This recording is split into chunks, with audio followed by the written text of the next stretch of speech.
أعوذ بالله من الشيطان الرجيم.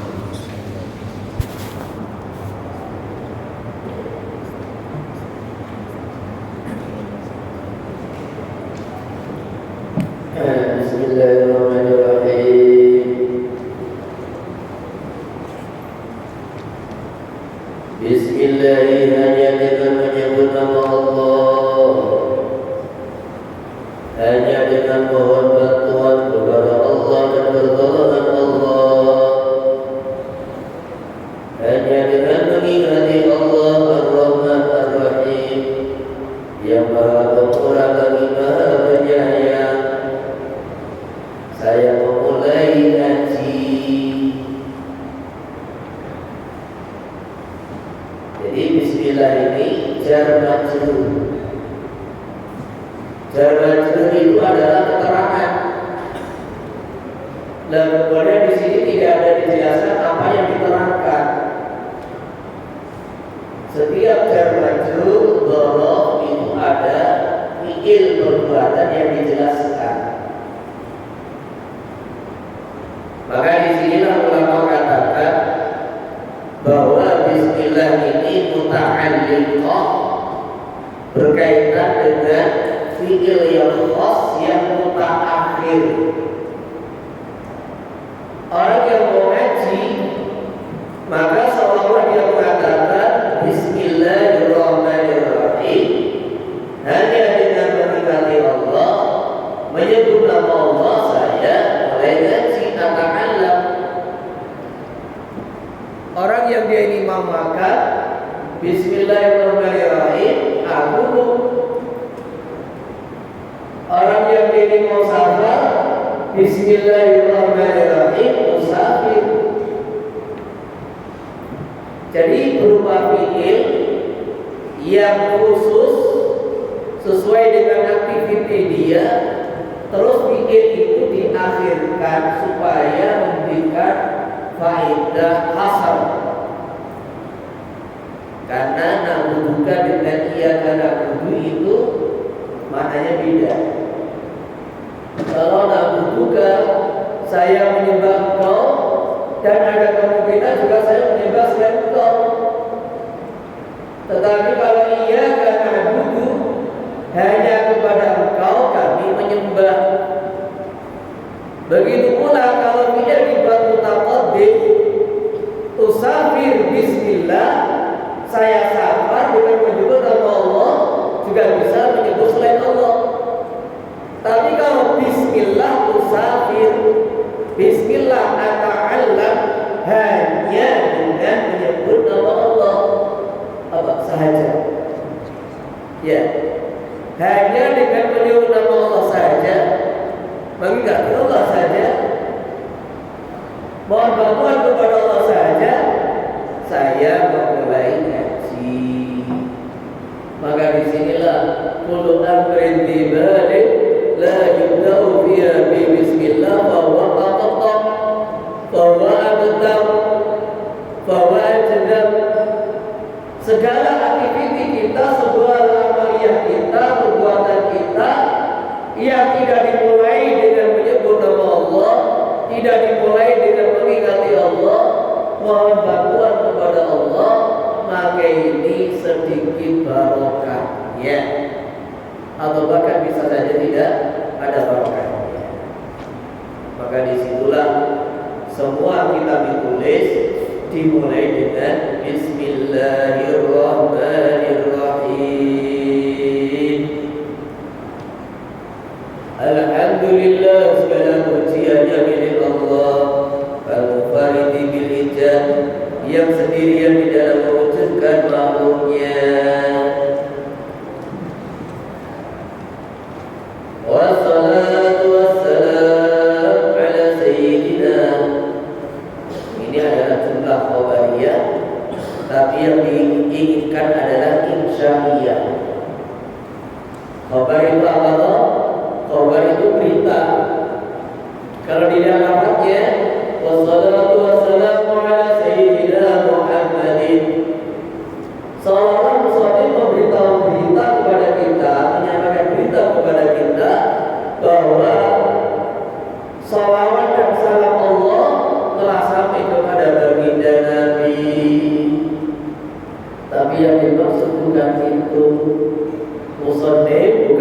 menyampaikan berita, beliau adalah berdoa.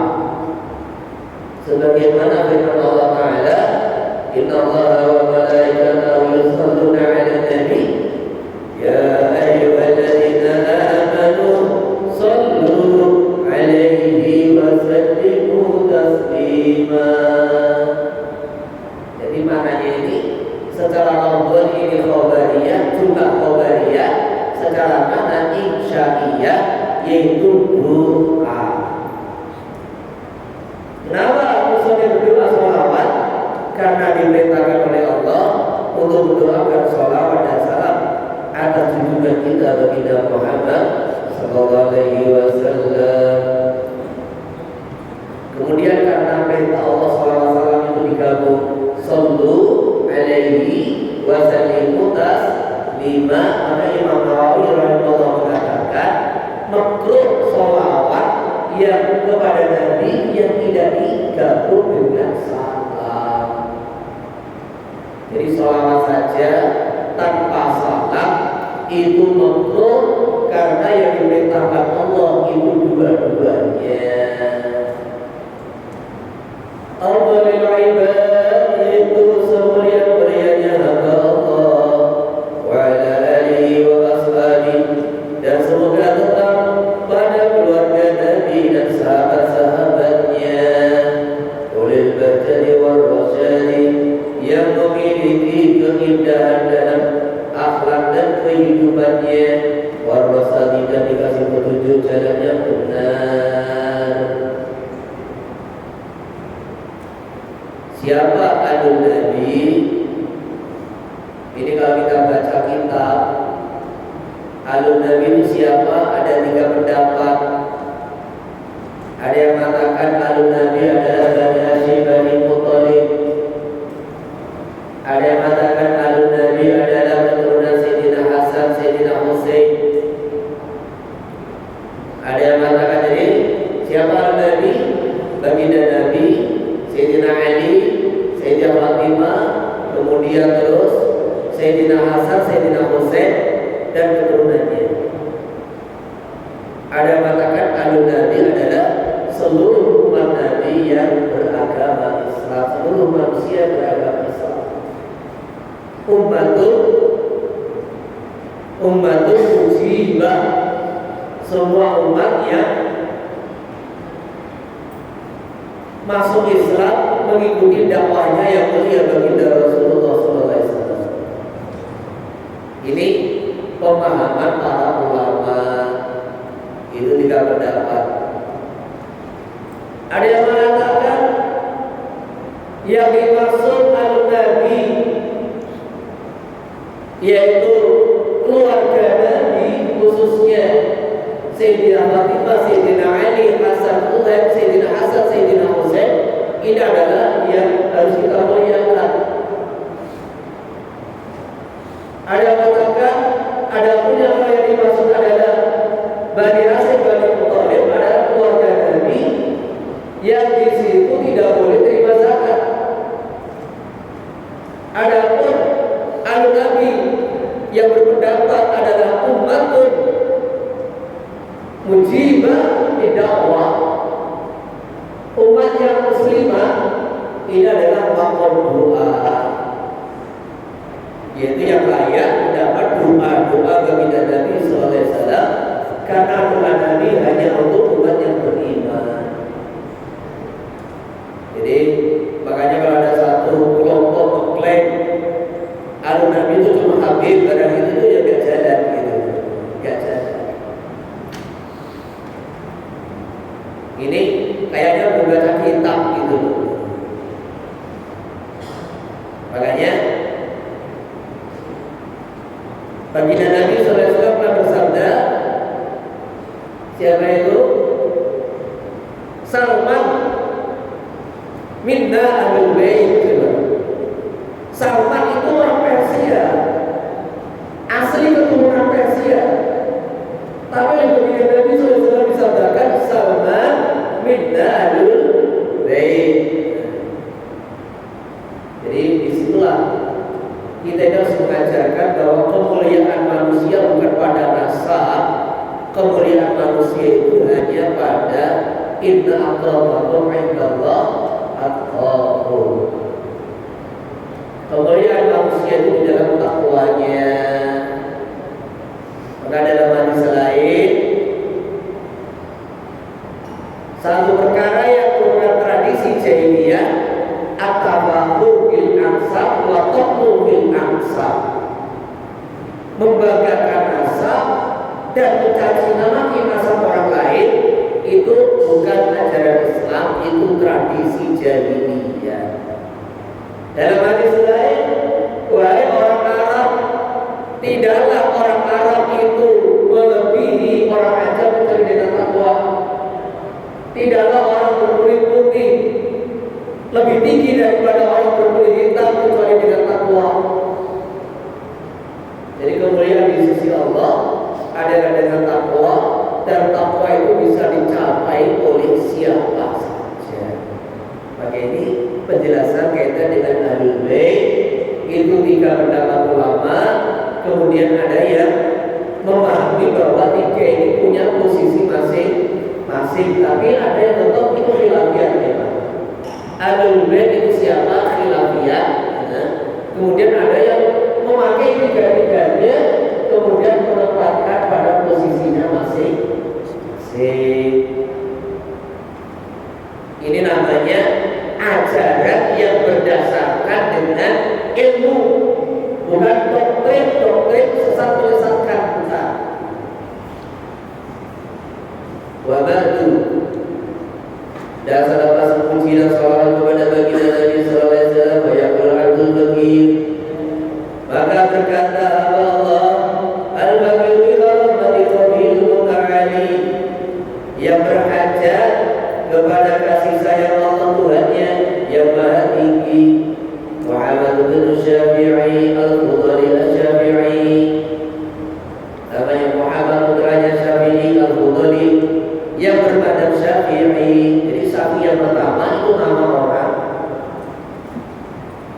Syafi'i yang kedua, jadi Syafi'i yang pertama nama orang Ibnu Syafi'i, dan Syafi'i yang kedua adalah mazhab Syafi'i. Asalnya kita memohon kepada Rasulullah ikhwan, sebagian teman-teman dalam Islam, al-wadi barisalah dan bitauhidi, untuk menyusun sebuah risalah di dalam membahas tauhid. Fajabu, maka aku mengabulkan permohonannya. Ila dari kalau menyusun kitab tersebut, nahiyana wa ala masyarakat Sanusi, dengan langsung tertuju kepada, maksudnya teman saya ini sebagian minta saya menyusun kitab tauhid, maka saya kabulkan permohonannya dengan saya mengarah, mengambil referensi, mengambil rujukan, yaitu kitabnya Imam Sanusi Ummul Barohin. Ini termasuk rujukan kitab ini. Kifayatul Awam adalah kitab Ummul Barohin.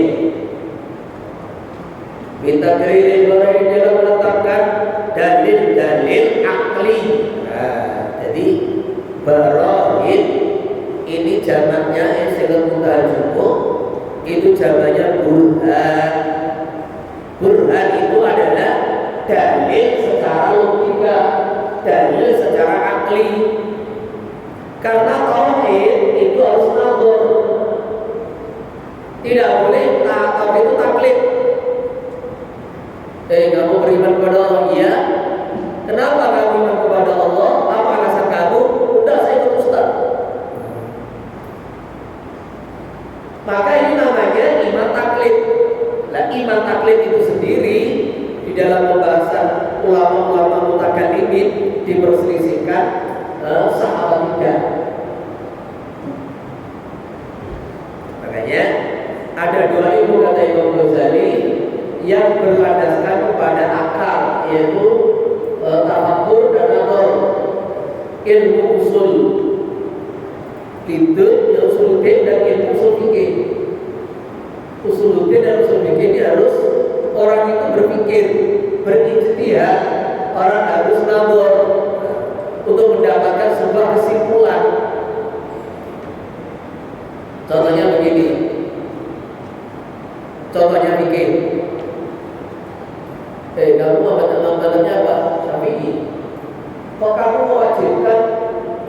niat di dalam wudhu itu dasarnya apa?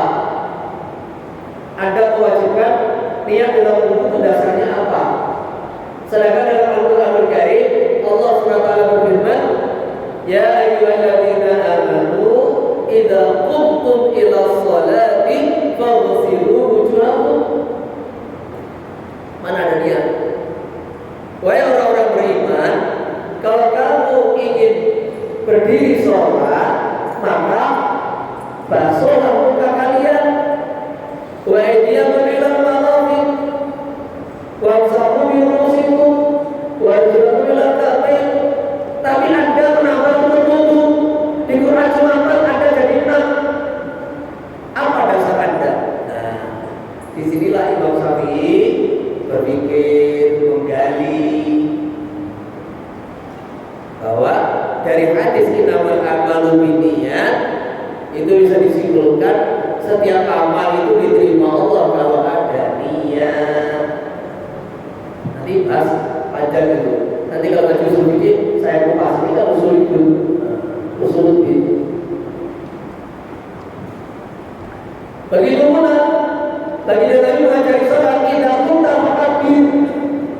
Tidak ada idza kunta famusalli, tidak ada. Idza kunta fakabbir. Lah kalau kalian pada saat ini mewajibkan niat nanti kalau bukan kalau usul fikih. Nah sekarang begitu pula, Anda yakin Allah itu ada? Yakin.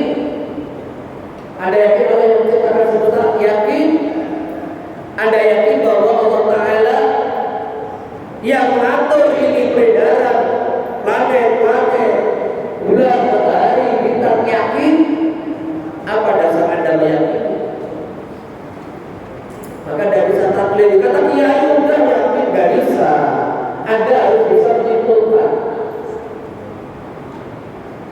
Anda harus bisa menggali. Oh ini Mbak, saya tanya, tahu kopi ada di sini. Ini tadi siapa yang buat? Gak ada, datang sendiri Pak. Percaya tak? Percaya tak? Tahu kopi ini tadi kopinya itu nubur sendiri. Tahu air datang sendiri. Tahu datang ke sini sendiri. Edan sampai yang kedua. Mesti yakin kalau ini ada yang menyeduh, ada yang membuat, ada yang bawa ke sini. Ini cuma kopi. Nah sekarang ini loh bumi yang begitu besar, langit yang begitu luas, siang malam bergerak dengan teratur. Masa Anda percaya bahwa ini tidak ada yang menciptakan? Anda percaya bahwa ini bumi tidak ada yang menciptakan? Anda percaya betul bahwa ini matahari tidak ada yang menciptakan? Sedangkan kopi aja Anda tidak percaya kalau tidak ada yang membuat? Kita lewat di terowongan, tahu ada bekas dan kereta lewat, gitu kan? Oh, siapa tadi lewat sini? Enggak, ini membentuk sendiri. Membentuk sendiri. Enggak, ini pasti ada kereta lewat ini banyak jelas. Nah, begitulah ini. Apa namanya? Adanya gunung, adanya laut, adanya semua yang ada kita lihat ini mesti ada yang menciptakan. Terus umpamanya itu sekarang ada kereta listrik otomatis.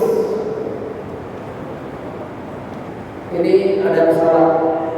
Pesawat itu kan ada pilotnya, ada teknisi yang mengendalikan dari dengan radanya. Jadi kalau pilot itu tidak ada pesawat tidak ada pilotnya, nggak ada teknisi yang mengarahkan turun sekian ribu kaki, naik kanan kiri, dia balik tabrakan dulu. Jadi sekarang itu puluhan ribu pesawat terbang dalam waktu yang bersamaan, tidak ada tabrakan karena itu ada teknisi radar yang mengendalikan, yang di kantor itu kerja 4 jam full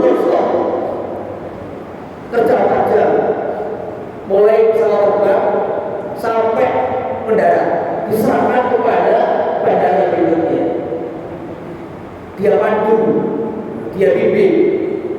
Itu baru pesawat. Bagaimana itu planet yang jumlahnya miliaran planet, tidak ada bertabrakan. Matahari bergerak teratur, bulan bergerak teratur, masa gak ada yang mengatur? Itulah namanya mengenal Allah ala tariqatil mutakallimin. Ini mengenal Allah menurut metode ulama ahli kalam. Lah kenapa ini Abu Hasan Asy'ari dikatakan ulama ahli kalam? Ini pelajaran tauhid dikatakan pelajaran kalam. Kalam itu kan pembicaraan. Kenapa ilmu tauhid dikatakan ilmu kalam? Ahli tauhid dikatakan mutakallimin. Karena munculnya perdebatan masalah tauhid adalah antara Ahlussunnah dengan Mu'tazilah. Yang orang Mu'tazilah mengatakan kalamullah adalah makhluk. Jadi ketika orang Mu'tazilah mengatakan kalamullah adalah makhluk, di situ orang yang membela kalamullah sifat Allah bukan makhluk dikatakan ahlul kalam. Ahlul kalam. Karena dia yang membela bahwa kalamullah adalah sifat Allah. Allah itu Tuhan, sifat Allah ini juga bukan makhluk. Maka Al-Quran bukan makhluk. Orang yang membela itu dinamai ahlul kalam, dalam bahasa Arab mutakallimin. Cuma ini satu poin pentingnya. Kata Imam Ghazali,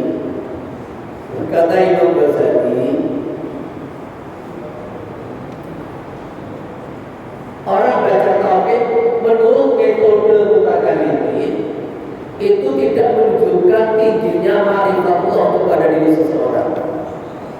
Tidak menunjukkan tingginya ma'rifatullah, tingginya iman pada diri seseorang. Tidak. Ma'rifatullah, iman, yakin itu bertingkat-tingkat ribuan ribu tingkat. Lah untuk mendapatkannya, ya diantaranya ya berjuang. Iman itu didapat dengan kalian mendapatkan iman, dengan dakwah, dengan ngaji, dengan doa, dengan apa-apa kembali dengan Allah, dengan dakwah, dengan ngaji, dengan doa, dengan apa-apa sholat, apa-apa doa, iman akan meningkat. Dan kemudian antara iman dan meningkat ya, kalau sudah dikatakan wali Allah dengan mukasyafah, maka ada tahalli, tajalli. Jadi imannya orang yang sudah tajalli, mukasyafah itu sudah bisa dibayangkan.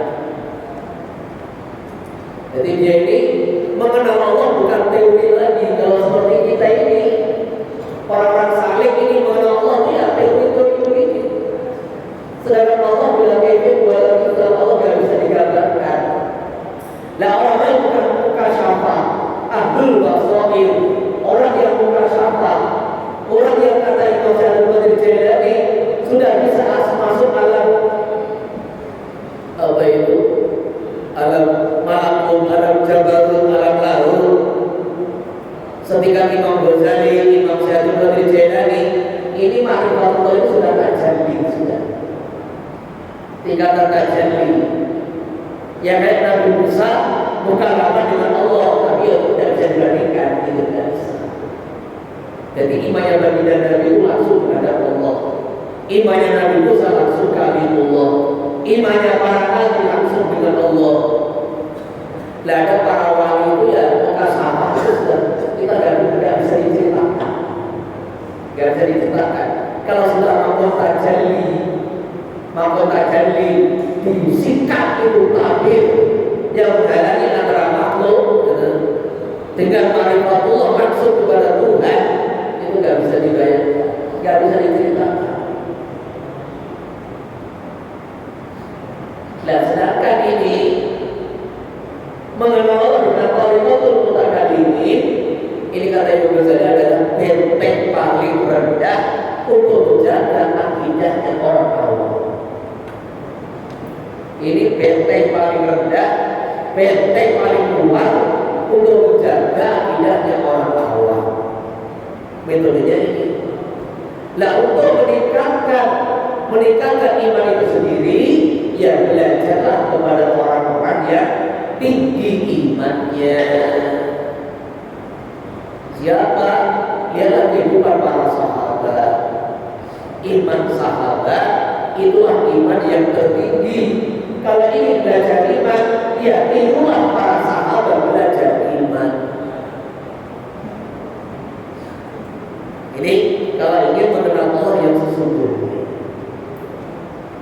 Loh, berarti Allah apa itu ilmu kalam ini penting, sangat penting. Ini benteng paling akhir membentengi umat, gitu. Yaitu akidah 50. Ini harus dipelajari. Setiap umat Islam harus mempelajari. Kenapa? Munculnya ilmu kalam, munculnya ahli kalam ketika zaman Bani Abbasiyah. Ini tokoh-tokoh kerajaan ini bergaul dengan orang-orang Eropa, orang-orang Yunani, ahli filsafat. Jadi orang kerajaan Bani Abbasiyah membuka pintu lebar untuk tukar pengalaman, tukar ilmu pengetahuan, bukan pengalaman, tukar ilmu pengetahuan. Akhirnya pandangan filsafat Yunani mempengaruhi ulama-ulama, sebagian ulama-ulama Islam. Muncullah sekte Mu'tazilah. Nah, apa itu dasar ahli filsafat? Filsafat itu semua dibangun di atas logika dan akal. Semua pemahaman dibangun di atas logika. Walaupun itu ada Quran, kok bertentangan dengan logika, akal, ya akal dibenarkan. Contohnya orang Mu'tazilah itu Quran itu makhluk. Kenapa? Kalau Allah itu kan tidak ada huruf, tidak ada suara. Sedangkan Quran ini ada hurufnya, ada suaranya, berarti makhluk. Dan nanti di sini akan dijawab di kitab Hidayatul Awam. Bagaimana memahami, membantah itu pernyataan orang Mu'tazilah bahwa Al-Quran kalamullah. Mereka mengatakan Allah itu hanya berbuat yang aslah lil umat. Iman itu perintah Allah, iman itu ciptaan Allah. Sedangkan syirik kufur itu ya dilarang Allah kalau terjadi bukan ciptaan Allah. Kenapa? Oh, Allah Tuhan itu kok menciptakan orang syirik, menciptakan maksiat, menciptakan syirik, enggaklah. Allah itu Maha Suci. Enggak mungkin Allah itu menciptakan syirik, kufur, maksiat, enggak. Jadi manusia itu berbuat baik dari Allah, kalau berbuat buruk dari Dia sendiri. Ma asabaka min hasanatin fa min Allah, wa ma asabaka min sayyi'atin fa min nafsik. Wa arsalnaka lin-nasi rasula wa kafa billahi shahida. Qul kullu min 'indillah wa ma lihaula'i qawmi la yakaduna yafqahuna haditsa. Qul kullu min 'indillah. Jangan kau katakan baik dari Allah, buruk dari makhluk. Salah itu. Katakan Muhammad, semua dari Allah. Wallahu khalaqakum wa ma ta'malun. Wa kulla shay'in khalaqnahu biqadar. Amantu bil qadari khairihi wa syarrihi. Jadi taat itu ya ciptaan Allah, maksiat ciptaan Allah, iman ciptaan Allah, kufur juga ciptaan Allah, tauhid ciptaan Allah, syirik itu ciptaan Allah, surga ciptaan Allah, neraka juga ciptaan Allah. Gitu. Nah, Allah telah menciptakan keburukan, la yus'alu amma yaf'alu wa hum yus'alun. Syirik, kufur, maksiat dianggap buruk karena akibatnya masuk neraka. Guru itu binisbat lil kafir walil afi walil musyrik. Gitu. Jadi syirik, kubur, maksiat itu dianggap guru dinisbatkan kepada si pelakunya, karena pelakunya akan masuk neraka. Adapun bagi penciptanya Allah Ta'ala, itulah kesempurnaan Allah. Allah bisa menciptakan surga, neraka, maka Allah juga mampu menciptakan manusia yang taat, manusia yang bertauhid, manusia yang beriman. Allah juga mampu menciptakan manusia yang maksiat, manusia yang kafir, manusia yang musyrik. Itulah kuasa Allah. Kuasa Allah. Lah kenapa? Sudah kamu tidak punya pernyataan itu. Kenapa? Anda siapa? Allah menciptakan surga, Allah menciptakan neraka, Allah menciptakan orang beriman, Allah menciptakan syirik, kubur. Terserah Allah. La yusalu amma yaf'alu. Dunia milik Allah, akhirat milik Allah, manusia milik Allah, jin milik Allah, malaikat ciptaan Allah, alam semesta milik Allah. Anda tidak punya haknya. Dan kita la yusalu amma yaf'alu wa hum yusalun. Allah tidak boleh ditanya kenapa Allah begini. Justru mereka itu yang akan ditanya oleh Allah di akhirat. Udah titik. Siapa yang terkadang ini satu gambaran ya, bukan membandingkan Allah, bukan ini satu tamsil. Kalau ada satu sinematografer, maka dalam sinema itu ada antagonis, ada protagonis kan gitu kan. Ada pemeran baik, ada pemeran buruk, gitu kan. Ada yang munafikin, jilat sana jilat sini, adu domba sana adu sini, sehingga drama semakin seru. Penontonnya sampai batik gelas. Ya betul. Penontonnya sampai batik gelas karena marah sama ini pelaku yang munafikin ini, gitu kan. Maka apa itu namanya? Pelaku itu, apakah Anda berat menyalahkan sutradaranya? Itu. Sutradara kenapa ini ada pemeran baik, ada pemeran buruk, kan gitu kan? Jadi justru ketika ini drama berjalan indah, berjalan ini menantang, berjalan alot, maka disitulah sutradara dipuji. Bagus sekali sutradaranya. Paham? Paham tak? Sutradara tidak disalahkan. Ini satu gambaran. Dunia ini milik Allah, akhirat ini milik Allah.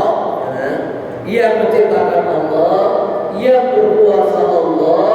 Allah menciptakan ada surga, ada neraka. Allah menciptakan ada mukmin, ada kafir, terserah Allah. Inilah akidah Ahlussunnah wal Jamaah.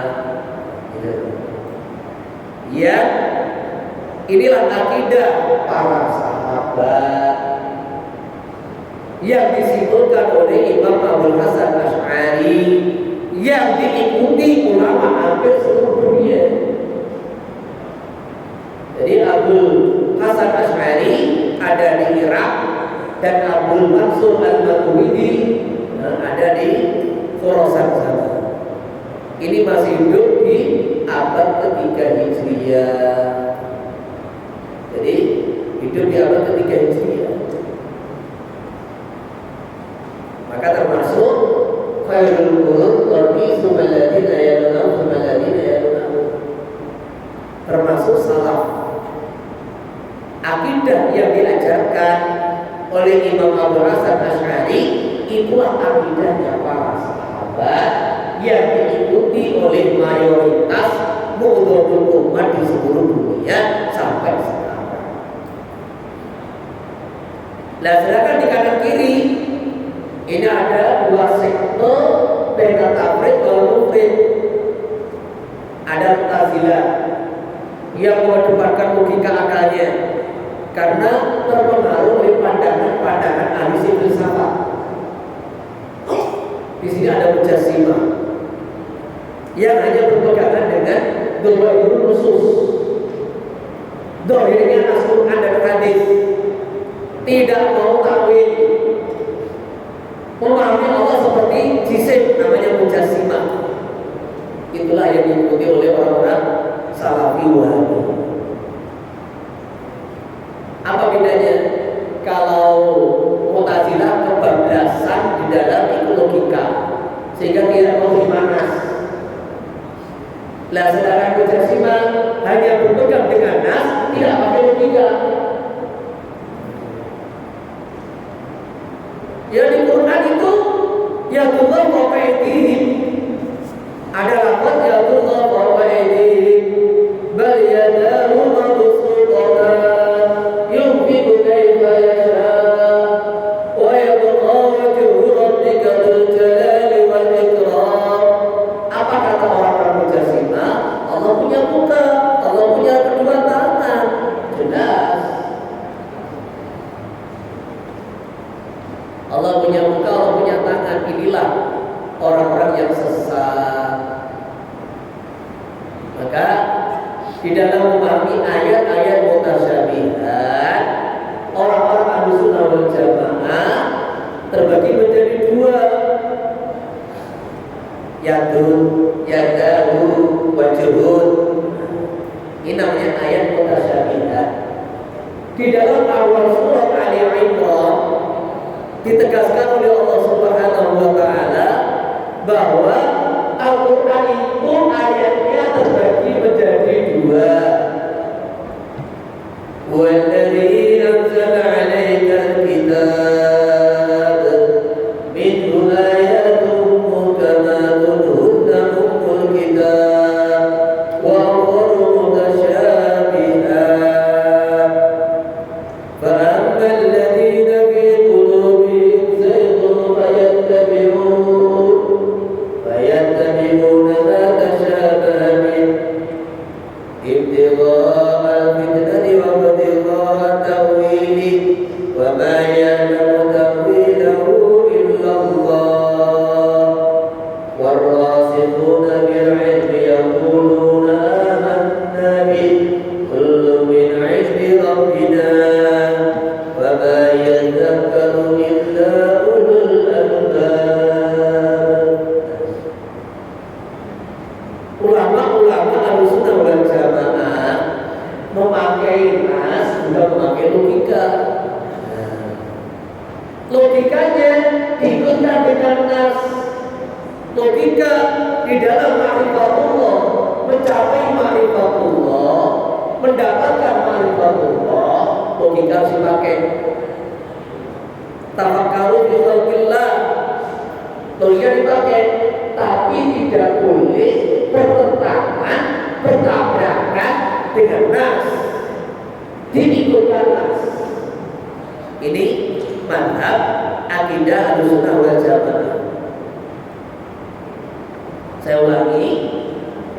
Jadi ketika Mujassimah hanya berpegang kepada nas, tidak pakai logika sama sekali. Mu'tazilah hanya mengedepankan logika, nggak mau terima nas.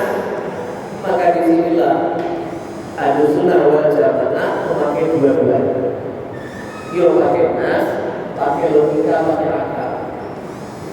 Cuma akal harus selaras, harus sejalan, harus sepaham dengan nas.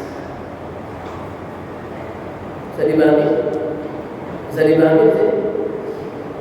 Ya, contohnya ini ayat tadi, "Walladzi anzala 'alaikal kitab", dialah Allah yang telah menurunkan Al-Qur'anul Karim, minhu ayatun muhkamatun hunna ummul kitab. Di antara isi Al-Qur'an ini ada dua ayat, satu muhkamat, dua mutasyabihat. Apa ayat muhkamat? Ada beberapa pendapat ulama ahli tafsir. Yang paling rajih, yang paling unggul, yang paling mudah dipahami, ayat muhkamat adalah ayat-ayat yang bisa dipahami maknanya dengan jelas. Hunna ummul kitab, itulah inti kitab. yang harus kita jadikan sebagai pedoman hidup, sebagai jalan hidup, sebagai petunjuk, yaitu ayat-ayat muhkamat. Wa qalu mutasyabihat. Apa ayat mutasyabihat? Ayat-ayat yang kita ini sulit memahami maknanya. Dan itu ujian Allah kepada kita. Ketika ayat muhkamat Anda bisa paham, Anda beriman, mengikuti. Sekarang Allah kasih ayat-ayat mutasyabihat yang Anda tidak bisa menjangkau apa itu maknanya. Maka fa'amal ladzina fi qulubihim zayghun fayattabi'una ma tashabaha minhu ibtigha'a al-fitnati wa ibtigha'a ta'wilihi. Orang yang memang hatinya diselewengkan oleh Allah, usaha mencari-cari maknanya ayat mutasyabihat untuk ibtigha'a al-fitnah wa ibtigha'a ta'wilihi, mencari gara-gara, mencari fitnah yang menyesatkan, mencari takwilnya. Sedangkan wa ma ya'lamu ta'wilahu illallah. Ini ulama tafsir, ahli qiraah mewakafkan ada yang wa ma ya'lamu ta'wilahu illallah. Warasiful mubtada. Sehingga artinya apa? Artinya tafsirnya yang tahu takwilnya ayat-ayat mutasyabihat cuma Allah. Warasikhuna fil ilmi, ini adalah wa'u muqabalah dari fa'amal ladzina fi qulubihim zayghun.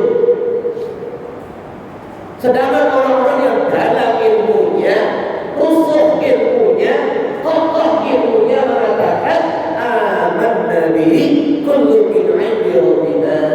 Kami beriman semua dari Allah walaupun kami tidak paham maknanya. Jadi ini kata para ulama, ayat muhkamat wajib diimani, wajib dipelajari, wajib diikuti ajarannya. Sedangkan ayat mutasyabihat cukup diimani, kita tidak ditaklif, kita tidak ditaklif untuk memahami maknanya, kita cuma ditaklif untuk beriman kepadanya. Nah, ayat mutasyabihat itu kalau suara nggak tahu, Allah alam bil qulubi. Bali yadahu mabsuutatan. Dia setiap Allah ini enggak tahu adanya Allah alam bil qulubi. Laisa kamitslihi syai' wa lam yakul lahu kufuwan ahad. Yang jelas laisa kamitslihi syai'un. Tidak ada satu perkara yang menyerupai Allah. Wa lam yakul lahu kufuwan ahad. Tidak satu pun orang yang menyerupai Allah. Maka ulama-ulama salaf, yaitu 300 tahun hijriah ke bawah, ke depan dan ke bawah maksudnya ke depan, setiap ayat-ayat mutasyabihat mereka di dalam tafsirnya mengatakan Allah alam bi muradihi amanna bihi.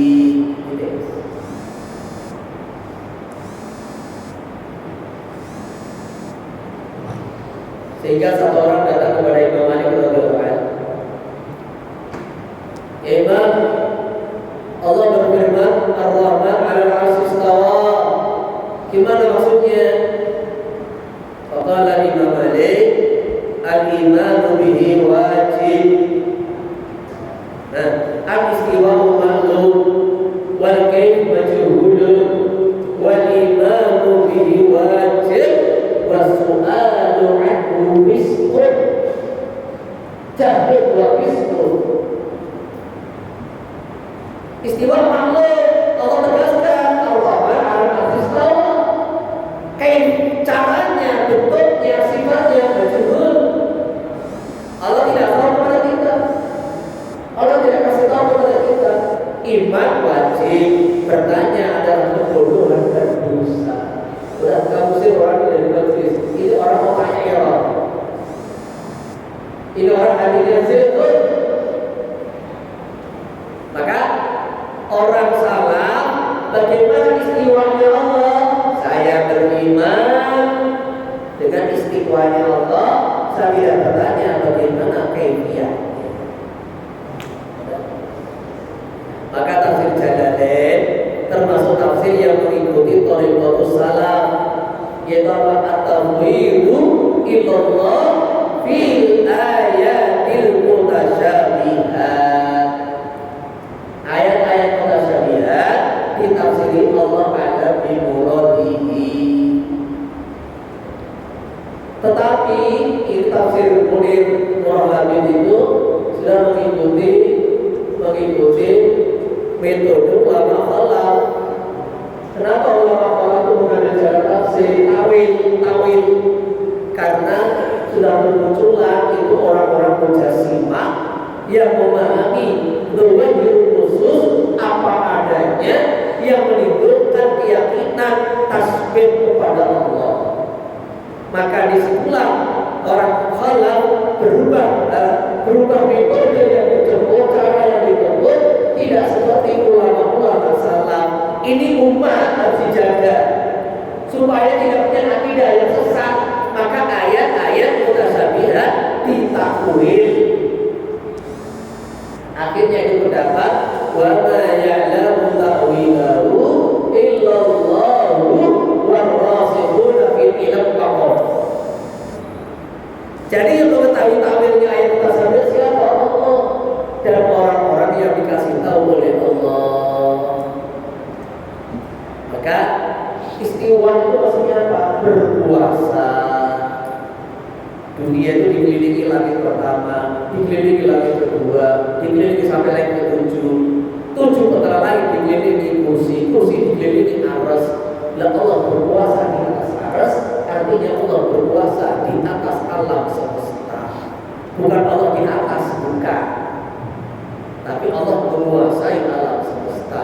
Maka kalau di dalam terjemah Departemen Agama itu istiwa diartikan bersemayam, itu sudah terpengaruh tafsirnya, terjemahnya orang mujassimah. Allah tidak bersemayam. Bersemayam itu bertempat. Keliru itu. Paham? Jadi kita ini di jalur tengah, memakai logika juga memakai nas. Dengan menempatkan logika mengikuti searah dengan nas. Orang mujassimah tidak pakai takwil, tidak pakai logika, pakai nas. Sehingga mereka ini termasuk yang diikuti orang-orang Wahabi, tidak memakai majas. La majaza fi kalamillah, kata mereka. Pokoknya asma wa sifat. La majaza fi kalamillah. Maka ketika bilang begitu, sa'ala al-syekh sa'ilun, ya syekh, anta qulta la majaza fi kalamillah? Na'am, ada kalam sahih. Idza qulta kadza sa'alnakum ma qulta fi qawli subhanahu wa ta'ala wa man kana fi hadhihi a'ma fa huwa bil akhirati a'ma wa adallu sabila. Saya kata ada syekh Wahabi a'ma.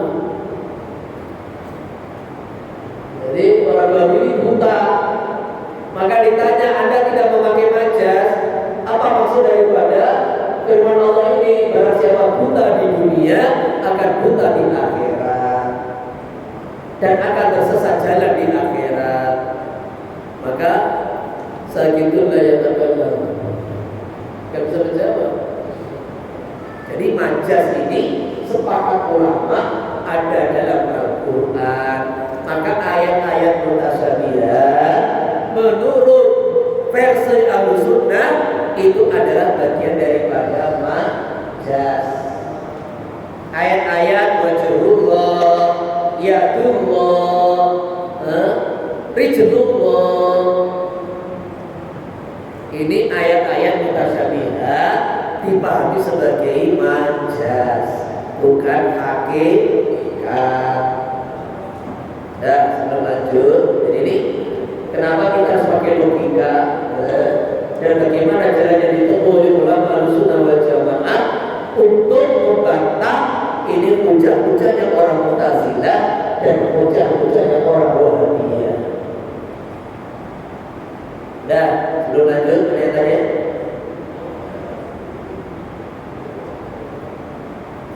ada yang bertanya? Enggak ada? Kita kira-kira orang ini dalam menetapkan dalil-dalil akli. Wairakan ni'atain kita dalil bijadil madlul. Hanya saja saya mendatangkan dalil di sampingnya akidah yang didalili, keyakinan yang didalili. Wasitu tawdi'an ilmi bi kusiyatul talib. Aku menambahi dalil sebagai tawdi'an untuk menambah penjelasan karena ilmi saya meyakini di kusiyatul talib dengan keterbatasan inilah orang santri yang bertanya. Jadi maksudnya apa? Saya mengambil rujukan dalam kitab ini dari kitab Ummul Barahin yang ditulis oleh Imam Sanusi. Kemudian kata yang saya hadapi ini adalah toli pemula, maka nanti dalil aklinya saya tambah.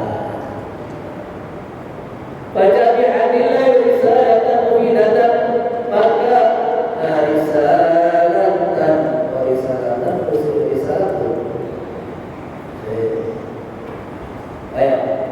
baca maka datanglah karangan kita bi'adillah dengan puji Allah risalatan sebagai risalah mu'minatan yang memberikan faedah walitakbiri mabina majidatan di dalam menetapkan apa yang ada di dalam kitab majidatan ya sebagai satu susunan yang bagus. Wasama itu aku menamakan kitab Himayat al-Awam bima yajibu alaihi min ilmil kalam. Himayatul alam, kecukupan untuk orang awam bima yajibu dalam akidah yang wajib alaihi atas awam min ilmil kalam daripada ilmu tauhid metode mutakallimin. Ilmu kalam ini ilmu tauhid menurut metode cara mutakallimin. Wallah hanya kepada Allah sallallahu ayat kami yang berikan martabat dengan risalah wa hasbi wa ni'mal wakil.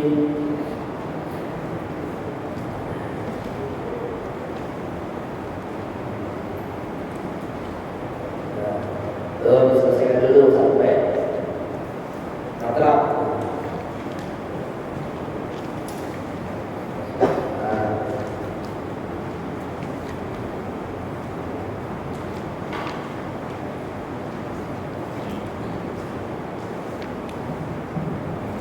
Bismillahirrahmanirrahim. Ila mutawila al-yajib bahasanya wajib ala kulli muslimin atas setiap orang Islam wa yakini khamsina akidah lima puluh akidah wa kullu akidah yajib ala ayani fala dalilan ijmaliyan wa tafsiliyan. Sedangkan setiap akidah wajib atas muslim untuk mengetahui baginya ada dalil baik dari secara ijma' atau secara terperinci. Nah, ini yang kita bahkan sebagai yang tidak ada di dalam Sanusi, yaitu apa?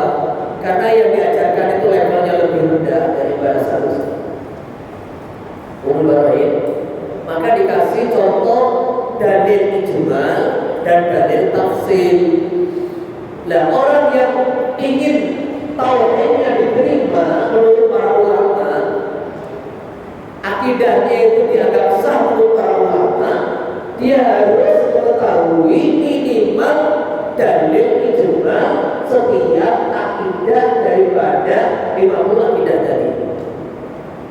Jadi 20 sifat wajib bagi Allah, 20 sifat mustahil bagi Allah, 1 sifat jenisnya Allah. 4 sifat wajib bagi Rasul, 4 sifat mustahil bagi Rasul, 1 sifat jaisnya para anbiya dan rasul. Jadi yang 4 41 kaitan dengan sifat Allah, wajib, mustahil, jaiz. Yang 9 kaitan dengan anbiya wa rasul. Ini harus dimiliki setiap orang beriman dan setiap akidah harus tahu dalilnya, minimal dalil ijmal. Kalau orang ini nggak tahu dalilnya, jadi imam muqallid. Nah, ini imam muqallid sendiri itu sah apa tidak? Sah apa tidak itu diperselisihkan.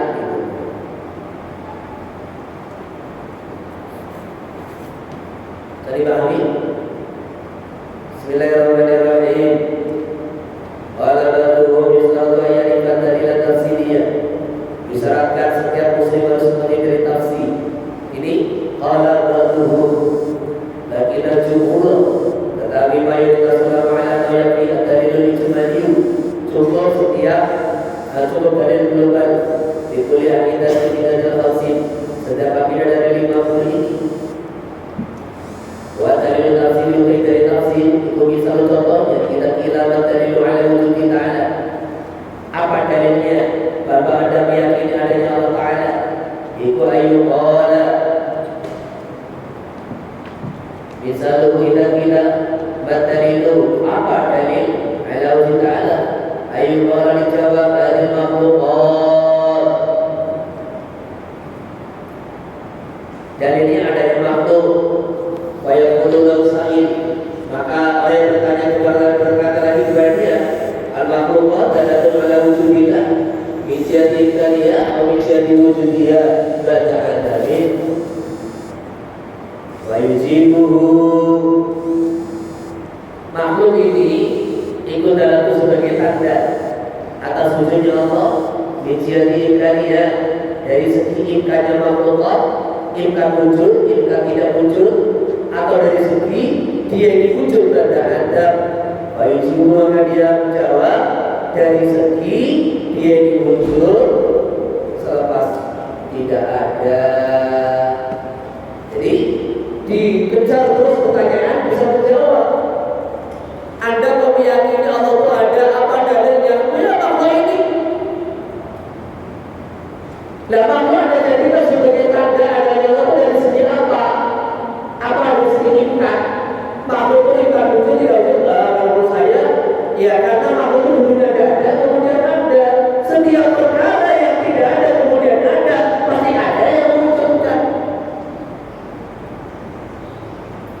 Bangunan dibangun berapa ini? Untuk dibangun berapa ini?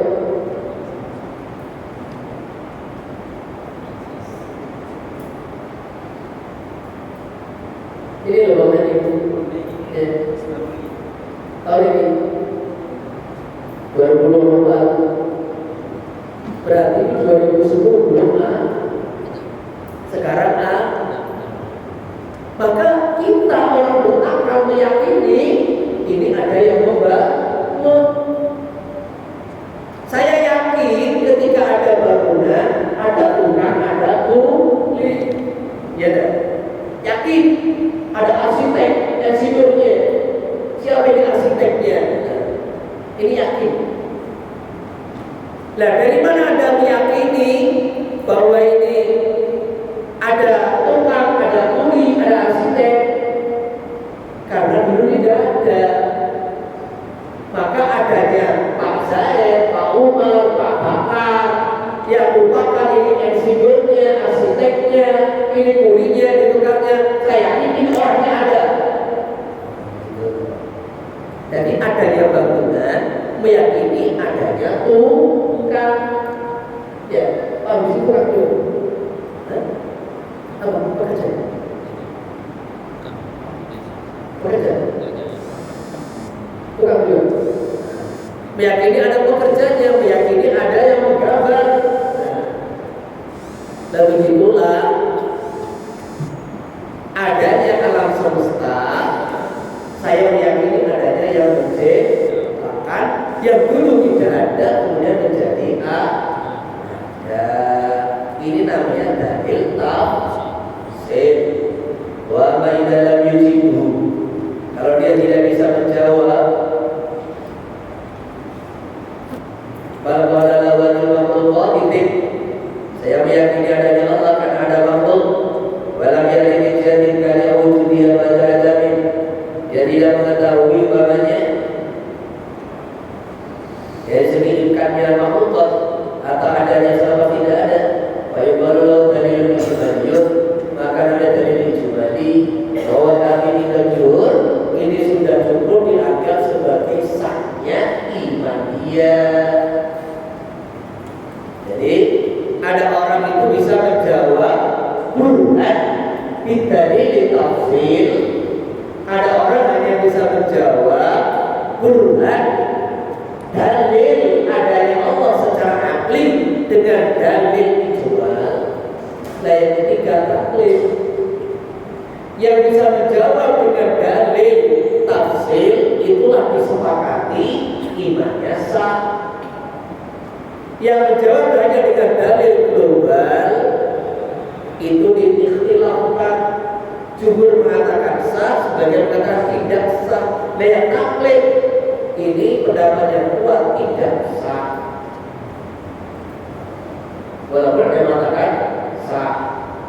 Ini penilaian siapa? Penilaian ulama ahli kalam.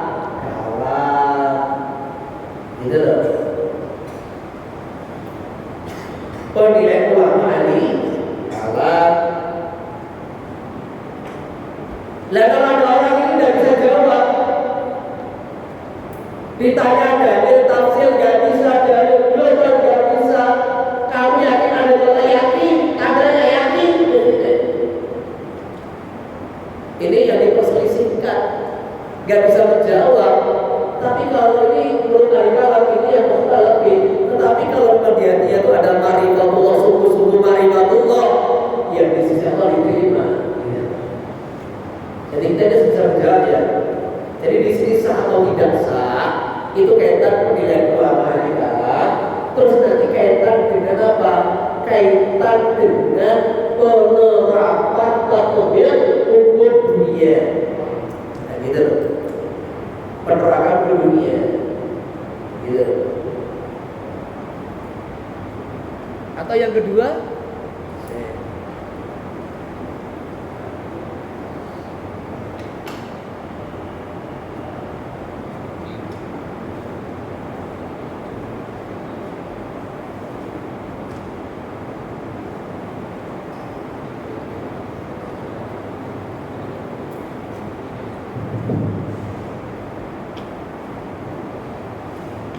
jadi gini ya, menurut ahli kalam, saya ulangi.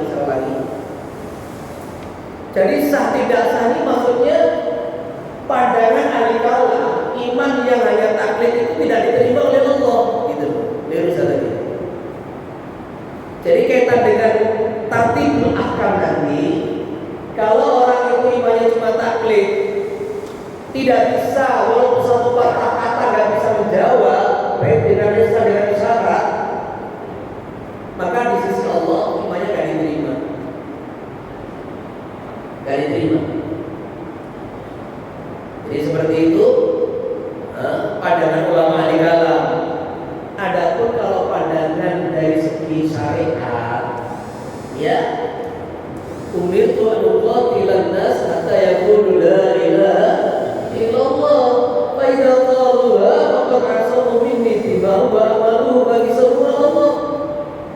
Adapun ini ilmu fikih, kita diperintahkan memerangi manusia kafir sampai mereka bersyahadat.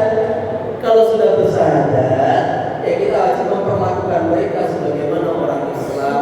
Faqad nasamu minni dima'ahum wa amwalahum wa a'radahum. Maka mereka telah dilindungi dari kita, nyawanya, hartanya dan harga dirinya. Wa hisabun Allah. Diri hatinya itu tidak iman atau ternyata pura-pura, itu saja dengan Allah.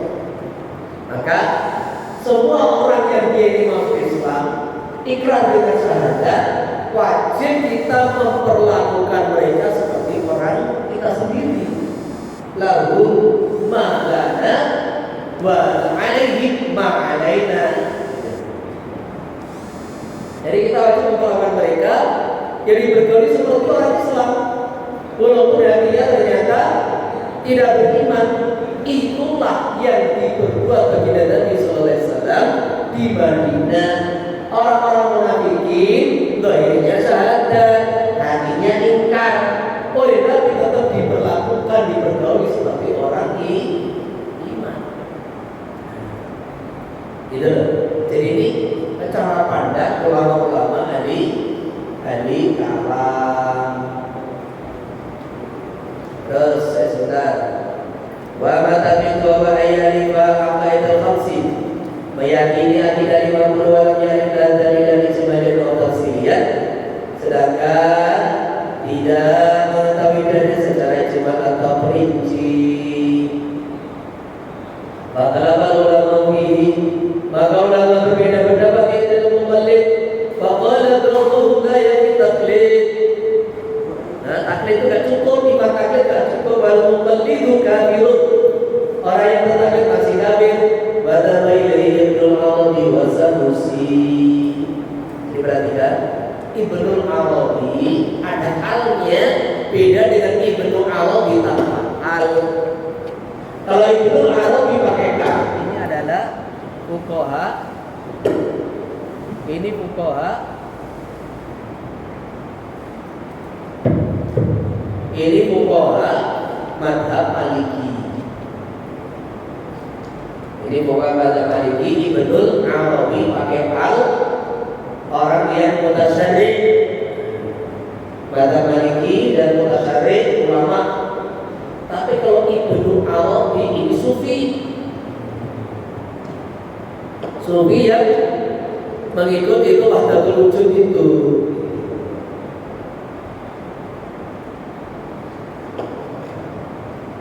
Jadi beda. Wa ta'ala dan mereka baca lebar bisa dikubur. Di dalam Syarah Kubro, kitab Syarah Kubro, kita di dalam membaca halaman yang belum bikinnya taklid. Membaca orang yang mengatakan cukup dengan taklid. Lagi nukilah itu juga dalam kitab yang lain, ada Sanusia. Sebenarnya Imam Sanusi Raja'ah menarik kembali, membatalkan hadalik dari ucapan pendapat yang pertama. Jadi dalam kitab Sahih Kubro, Imam Sanusi menyatakan muqallid itu finnar. Tetapi ada riwayat lain, beliau telah membatalkan, menarik kembali, merujuk kembali itu pendapat. Waqala berpendapat sama Imam Sanusi bikin bayat ditamin, bahwa tapi sudah mencukupi. Dan tidak mengalami butuhi dan mengalami ada ini bayati. Tetapi sahabat tidak menemukan dalam kitab-kitab Imam Sanusi kecuali satu pendapat, taklid itu tidak mencukupi. Jadi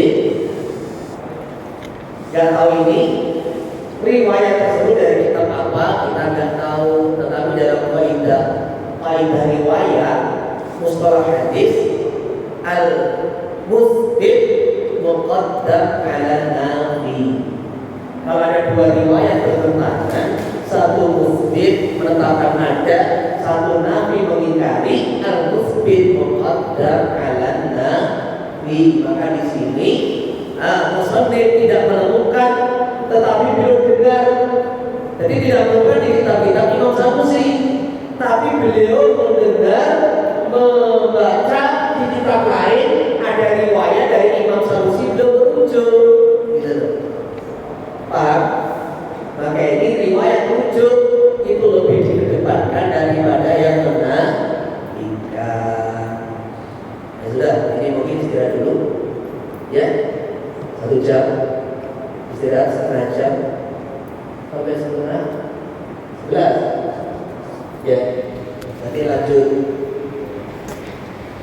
Jadi mukadimahnya perlu baca sebagai pendasar fondasi. Dan nanti kalau dari mukadimah tadi ada yang tidak paham, silakan ditanya.